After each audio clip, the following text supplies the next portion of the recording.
Ako si Angelo Bernardo. Welcome sa Dekada Collectible Show. I-feature namin dito ang mga coins, collectibles, vinyl records, toys, books, antiques na dumadaan sa amin.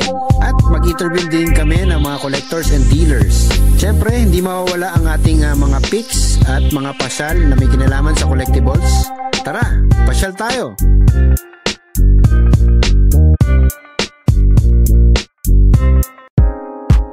Tara, Dekada, punta tayo sa Oroquieta City. Paalala sa lahat, bantayan ang inyong mga personal na gamit.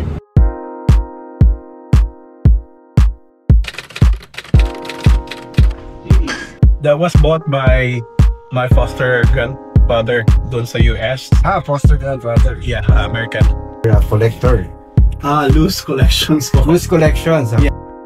Yan, for the full 3D experience. Oh, I worked there for 4 years. And then I met the person that owns the silver collections. I think he was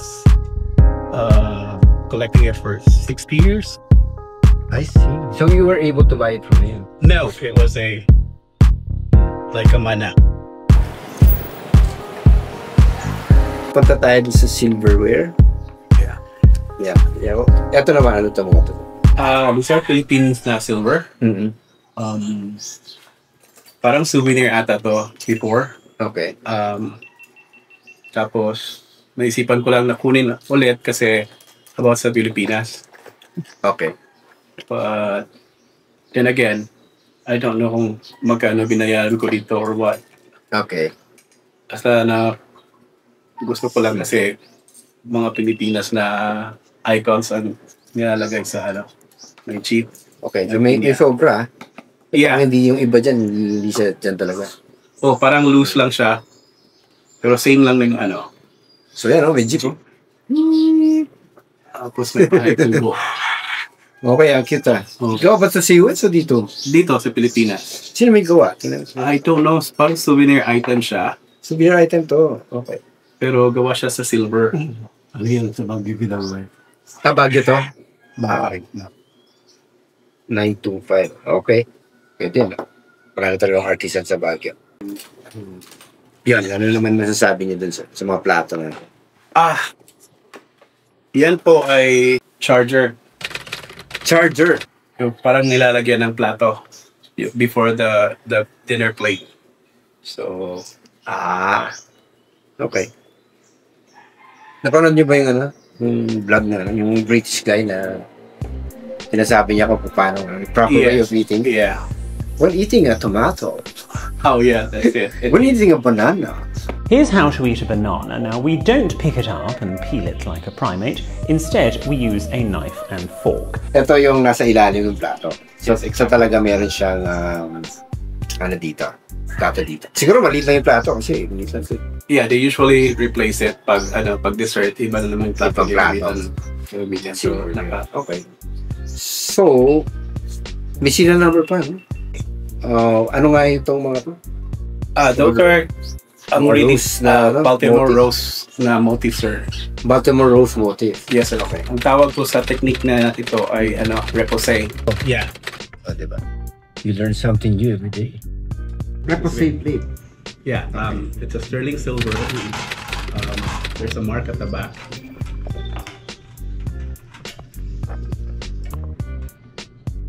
Pushback tawag or handmade ba to o ano? Handmade, sir.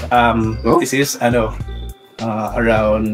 1910 or something, 1910 or 1908. Pero kung handmade to, walang pare-parehong ganito. Yeah, you can. Meron ng company sa US called replacement.com. They can make exactly the same sa mga collectibles. Handmade siya pero exactly the same? Yeah, yung replacement.com. But it's expensive. Pero ito, okay. Nakuha to niya, I think 50 years or 40 years ago. Hindi ganun kadami, isa-isa or padalawa. Isa o dalawa? So it took like 50 or 60 years in the making yung collection niya. Okay. Sige, tingnan natin yung iba pa, sir. I think we have 11 pieces. Okay. Pieces. Those are silver also. Apostles' foods. Apostle. Mga apostoles po. Oh! mga pare. Or Paano malalaman kung sino? Kunyari ito. Ito Peter ba yan? Parang Judas lata lahat. Dog ba? No, hindi. Parang ano na to, tea set nila. Alright. For sugar. Tapos yung pang-steer ng tea. May nakita ko sa binili ko. Sama mo na ba ito? Sama mo na ito? Sama yan. This one. Kalo, ito sir. Ano, magkaiba yan? Wala ba eh? Okay, Different. Sige, so papatingin natin dun sa ating kaibigan, Barry Manilow. Wow! Ganda! These are salt and pepper shakers. That's salt. Steve Sterling. Yeah. Okay. Steve, yung company nila sir, nagsimula na kay Samuel Kirk, yung father nila. Tapos naging Kirk and Son. And then nagkaroon ng parang corporation or partnership. So naging S. Kirk, Son, and Steve. Okay. Tapos ngayon, company. So this one is stainless. Ito lang yung silver. Yeah, kasi pag silver yan, maupod agad. Talagang stainless yung dulo niya. Yeah. Okay. This is a tomato. Pagkuha ng tomato. This is the proper way to get a tomato. May difference, meron bang ibang ano na bukod sa ice cube? Meron sir. Ayan. This one is for maliit. Can't memorize this. Alright. This one is for sugar tongs. Yung mga sugar cubes. Yung naka-cube na mga sugars. Okay. To like your coffee with sugar, Yeah. this is what you Ito you have yung the sugar cube. pang-pick ng butter. Pag-slice ng butter, tapos pick mo siya. So, that's a butter pick. Slice ka ng butter na gano'n. Tapos i-pick mo yan. Yun yung pang-pick niya. Okay. Parang may ibang use to pa. Pwede yung pang torture to. Yeah, magkano lahat yan, sir? That was 1.8 1.8 million! Yeah. based on 50 pesos per $1. Nako. Pero dami na wala. No, that was the calculation without the picture and the goblet. I did not include it, sir. Wala rin. Hindi kasama. Hindi kasama, honestly. Yeah. Sige. Ito malamang hindi tayo magkakasunod dito. Yeah, just give me your mark and it's okay with me. Pero I'll explain ko lang sa inyo, sir. Dito kasi sa silverware, well, it's a teak and sterling silver. Tapos, historical-wise, hindi ko siya makita sa, kunyari, in the Philippine context, hindi ko makita sa kanya yung value. Like when I resell, kahit sa auction environment, I don't think I will fetch, yung ano lang, honest opinion, I don't think I would fetch even half dun sa kimpong ko. To be honest. Yeah, I understand. Kasi, yeah, and kita niyo naman kanina, nag-ano rin tayo, nag-wait tayo ng konti. That is yung bentahan ng silver, ng nandito, mga silverware. Nakakanggan rin yung mga buyer. They think in terms of percentage, in terms of weight, yun yung reality. So, medyo may konti tayong disconnect dun sa, to be honest. So, anyway, I'll give it a try. Tingnan natin kung kakayanin. 600. Yes. That's not Yeah. Yeah. It's I'm just trying, pero tingnan natin kung I'll go as far as 1.2. I mean, my point is this. When I calculated everything based sa price niya, retail price, and multiplied it with 50, that's not 56 or 58. That's already discounted. And I know, I understand that you're pointing out that there's no relation with it in the Philippines. At the same time, most of the buying scheme right now is based on the weight of the silver, but these are not scrap silvers. These are collections. So that's my point, and it took 50 to 60 years for the provenance. But there's a story there. Well, if I'm going to sell it that low, that will be a big insult to the collector who's already there. Yeah. Okay, yeah, I understand. Yeah. If it's not going to sell, then it will stay with me. Okay. One point. Medyo malayo yung disconnect. You can sell it to someone that is, fond of collecting tableware, flatwares na, usually mga women talaga. Kasi, I don't know, kasi it's the first time women. Baka wala pa kayo masyadong tiwala sa akin. And No, I saw you sa YouTube when my brother showed you. I mean, I think I'm a follower also. You are? Yeah. Thank you. Yeah. So one na nagbenta ng carnival glass. Yeah.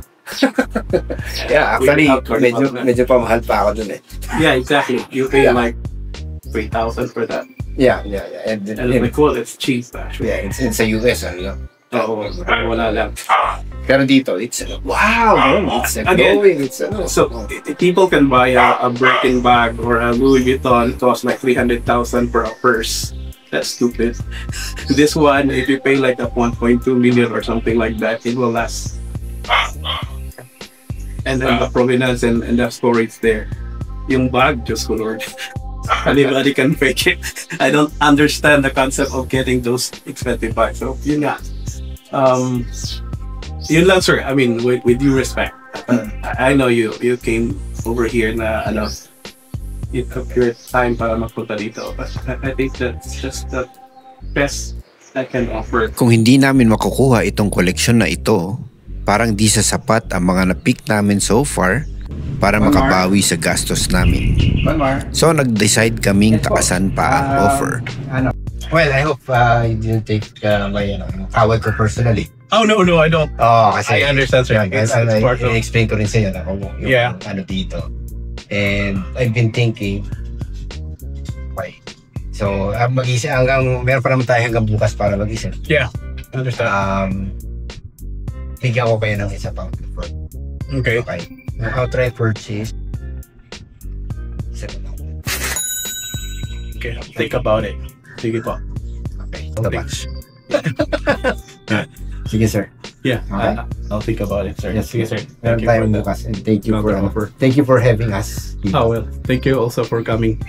At pumunta pa talaga kayo dito. Yes, of course. Basta, meron tayong pwedeng i-pick. Meron tayong pwedeng mapuntahan. Ayun, kasi makati yung paa namin. So, talagang pupunta kami dito on such short notice. Yeah. Hanggang dito muna, kadikada. Okay nga pala. Yun dun sa mga silverware, meron konting disconnect. Kasi sa shop, meron din ako mga silverware sa shop, pero hindi talaga gumagalang yung silver eh.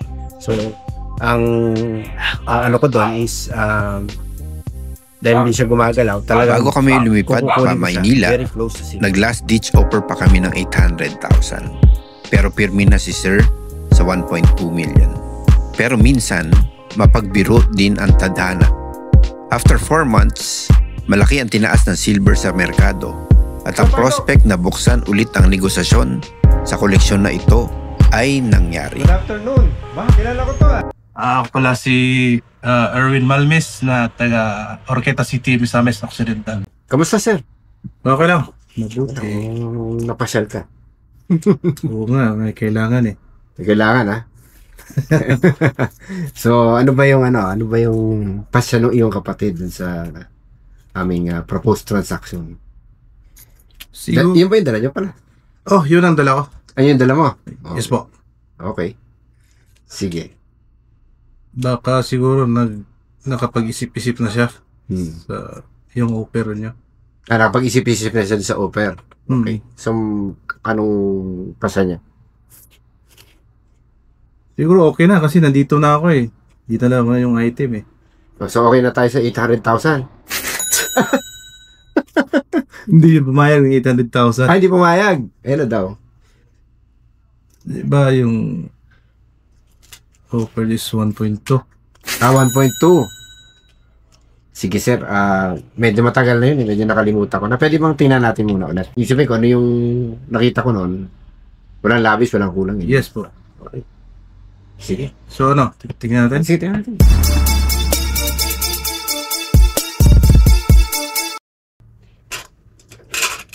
Ito ba yung ano?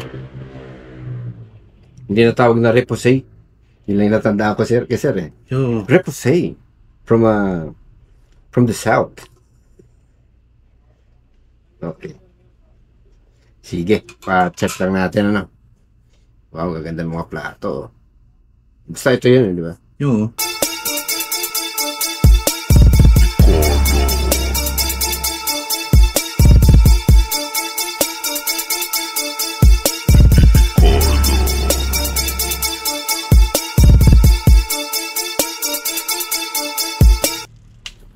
Ayan. Yan.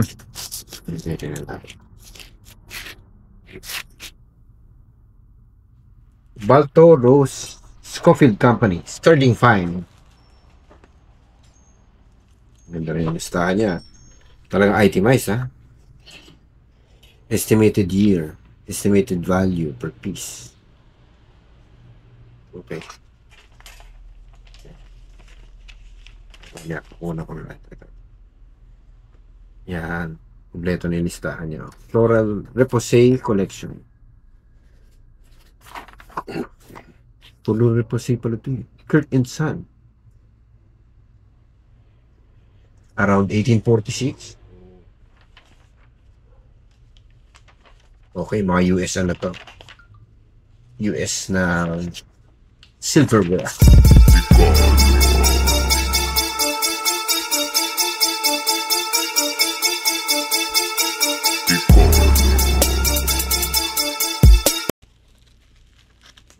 Ganda, may monogram pa pala ito. Hindi ka napansin ito na.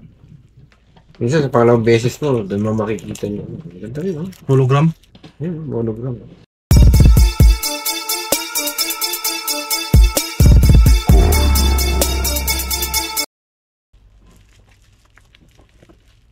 Wala na laman yung bag mo?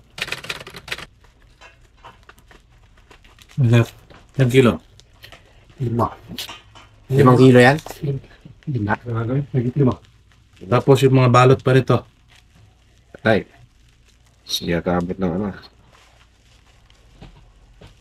Nandun ba yung papel natin dati? Nasa po ba yung papel natin? Wala, ako lang tinis ko lang kami sir. Malamalan. May video naman. Meron doon na plated eh. Isinama mo din yun? Hindi.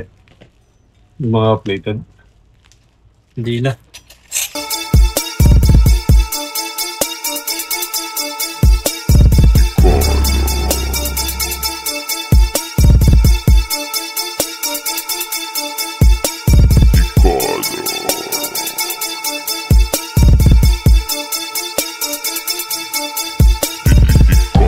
Mamaya titingin ko yung video kasi meron, alam ko may timbang na binanggit doon. Titingin ko lang kung tingin ko lang kung tama.